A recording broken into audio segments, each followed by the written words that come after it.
안녕하세요. 예, 간단히 인사 말씀 부탁드리겠습니다. 네, 저는 김연희라고 하고요.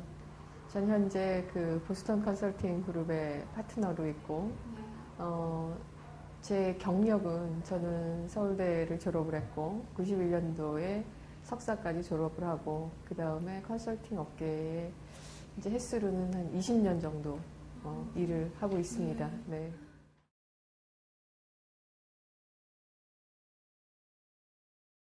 나한테 뭐 생계의 수단이죠.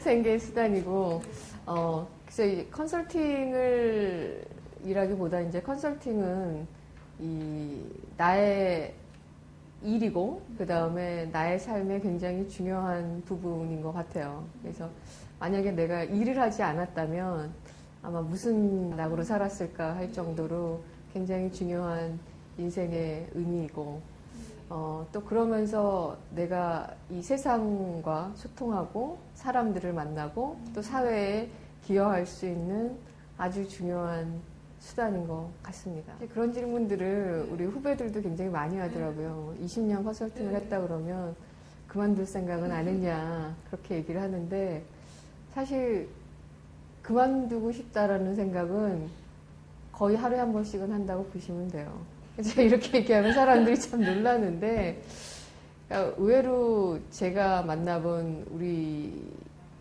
우리나라 어떤 기업인들이라든지 이렇게 전문 직업을 가지고 계시는 분들도 1년 365일 아침부터 저녁까지 그 직업이 다 좋을 수는 없는 것 같아요. 항상 직업에 좋은 부분이 있고, 그 다음에 힘든 부분이 있는데, 힘든 부분이 사실 매 순간마다 생기기 때문에 그 부분이 완전히 없다기보다는 좋은 부분이 그거를 커버해줄 뿐이지 그 직업이 완벽하게 좋을 수만은 없다라는 생각이 들어요. 그래서 저도 사실 컨설팅을 하면서 그런 어려운 부분이 닥칠 때마다 매 순간 그만둬야지, 때려쳐야지 이런 생각을 많이 하고 있는데, 또 그러다 좋은 면이 나타나면 그래, 이게 뭐 나의 천직이야, 이렇게 이제 살아가는 것 같습니다. 근데 이제 그럼에도 불구하고 한 20년 돌아다 보면은 한 두세 번 정도 매 순간 그만둘까 말까가 아니고 아주 심각하게 며칠 내지는 몇 달 동안 고민을 했던 순간들은 있었어요. 근데 이제 그게 뭐였냐 보다는 왜 그랬느냐를 이렇게 지나고 생각을 해보면은 여러 가지 이유가 있는 것 같아요. 하나는 일단 이 컨설팅이라는 게 내가 주니어로 들어와서 지금 제가 있는 이런 파트너 이상의 그런 시니어까지 가는 데 있어서 필요한 자질 내지는 스킬의 셋이 굉장히 많이 달라요. 그러니까 주니어 때는 내 일을 잘하고 굉장히 논리적인 사고를 하고, 그 다음에 분석적인 능력만 되면 되는데, 이게 이제 특정한 포지션에 대해서 이제 프로젝트를 관리해야 되면 관리자로서의 스킬, 사람을 관리하고 후배를 키우고, 그 다음에 그 사람들의 동기부여를 시켜야 되는 그런 관리자로서의 스킬이 필요하고, 또 어느 정도 또 시니어가 되면 또 영업을 해야 되고, 그런 이제 다양한 그 스킬셋이 요구되는데, 그 다른 스킬셋이 요구될 때마다 사실은 굉장히 좀 버겁다라는 생각을 굉장히 많이 합니다. 그러니까 뭐 일반 직업을 가질 때도 마찬가지일 거야. 내가 이제 과장, 차장까지 승진을 하다가 어느 날 갑자기 임원이 된다 그랬을 땐 임원으로서 봐야 되는, 내지는 임원으로서 가져야 되는 소질이 좀 달라지잖아요. 그럴 때 자기가 자기 자신에 대한 어떤 한계를 느낄 수도 있고, 또 임원이 돼서 그 특정 분야에서 그게 영업이 됐든 마케팅이 됐든 정말 전문가로서 내가 역량을 발휘를 해야 되는데 그 깊이가 좀 안 나올 때 또 한계를 느낄 수가 있고, CEO로서도 한계를 느낄 수도 있고, 그럴 때마다 이게 나의 끝인가? 라는 이제 그런 질문을 하면서 이 직업을 바꿔야 되는 건 아닌가? 라는 생각을 저도 한 두세 번 정도 해봤고, 그 다음에 이제 저희는 프로젝트 베이스로 이렇게 움직이다 보니까 좋은 프로젝트도 있고 보람 있는 프로젝트도 있지만 좀 맥 빠지고 힘들고 또 뭐랄까 보람이 좀 없는 그런 프로젝트들도 있어요. 이제 그렇게 되면은 그 프로젝트 때문에 우리가 이제 영어로 얘기할 땐 번아웃 됐다고 얘기하는데, 그냥 그 프로젝트 한 번 하고 사람이 완전히 넉다운이 되면서 이 직업이 싫다라고 느끼는 경우도 있는 것 같아요. 그래서 저도 두세 번 정도의 그런 아주 심각하게 이 직업을 가져가야 되나 그런 생각을 한 적이 있습니다. 그럼요.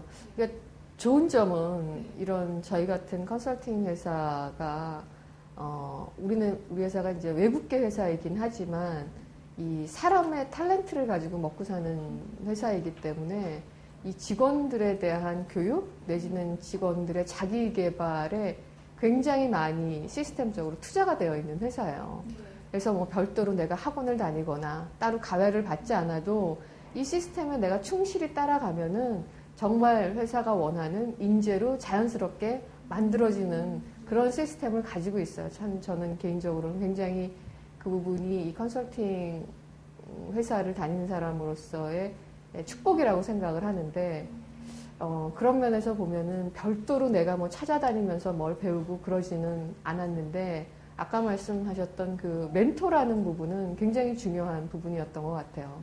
아까 제가 말씀드렸던 것처럼 한 두세 번 정도 저도 이 직업을 가져가야 되느냐 말아야 되느냐를 고민을 할 때 여러 명의 멘토가 저한테 굉장히 많이 조언을 주고 그 다음에 나한테 이 나가야 될 방향에 대해서 내지는 이제 내 자신이 어떤 사람인가에 대해서 좀 객관적으로 얘기를 해준 경우가 많았는데 그 부분은 사실은 저한테는 돌아보면은 이 교육 이상의 그러한 이 기회를 주고 내지는 제가 이 직업에서 성공할 수 있도록 지금까지 있게 하는 데는 굉장히 큰 역할을 했어요.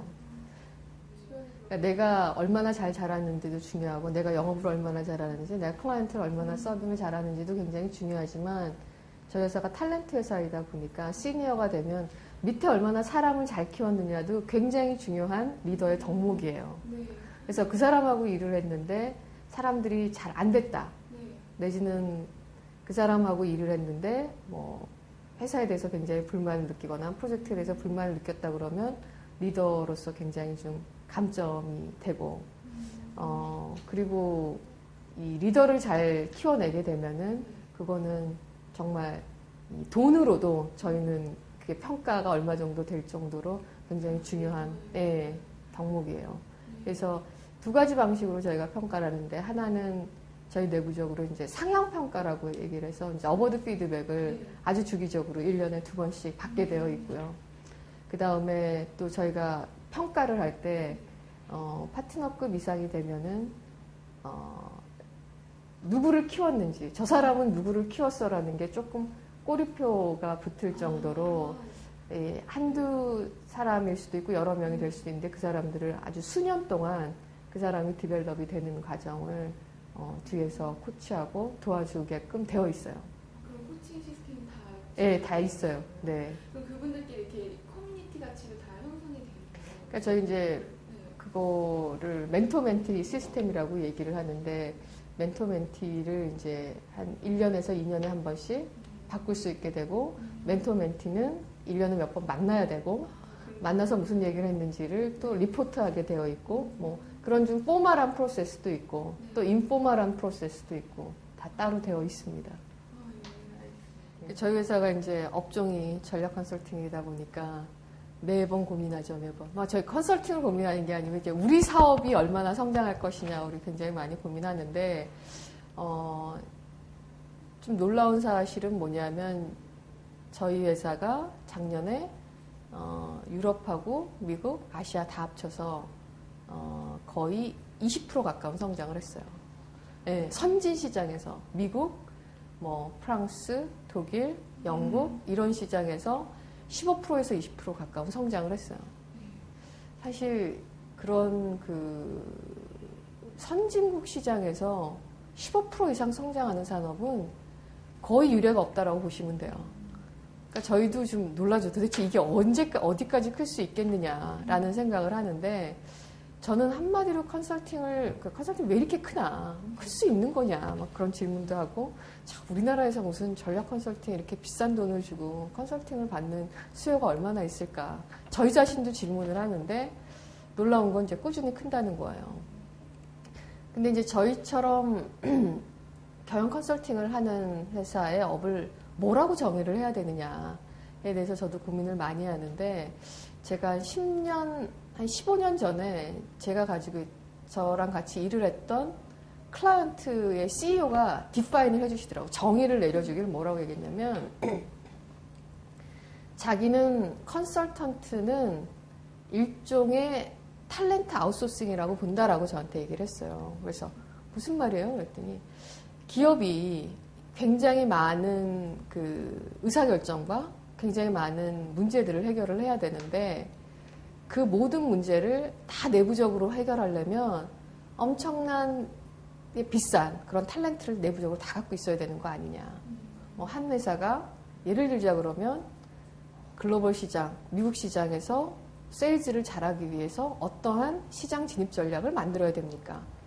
그 질문을 답하는 거하고 어떤 하나의 제품이 나왔는데 이 제품의 가격을 얼마를 붙여서 파는 거냐라는 질문이 있다면 뒤에 질문은 자주 일어나는 질문이고 질문의 난이도도 좀 낮고 반면에 전자의 질문은 한 10년 내지는 10년 아니죠. 한 5년에 한 번 정도 나오는 질문인데 질문의 난이도는 높지 않습니까?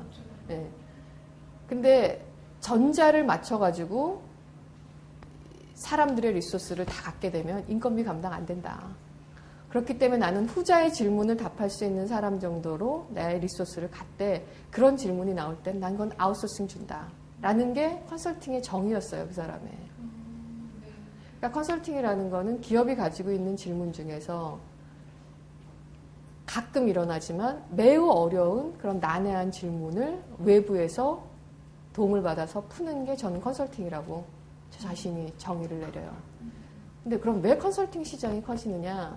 기업이 하는 질문의 난이도는 점점 높아질 수밖에 없어요. 복잡성이 점점 커질 수밖에 없고 고민하지 않았던 질문들을 하기 시작을 한다고요. 근데 그런 질문을 답하는 우리 같은 사람들에 대한 니드는 훨씬 과거보다는 많아질 수밖에 없는 것 같아요. 이게 이분 굉장히 큰 기업이나 아까 말씀드렸던 중소기업이나 질문의 난이도는 훨씬 높아지기 때문에 그런 면에서 이제 저희 같은 회사의 수요는 저는 많아지지 않을까라고 생각하고 있습니다.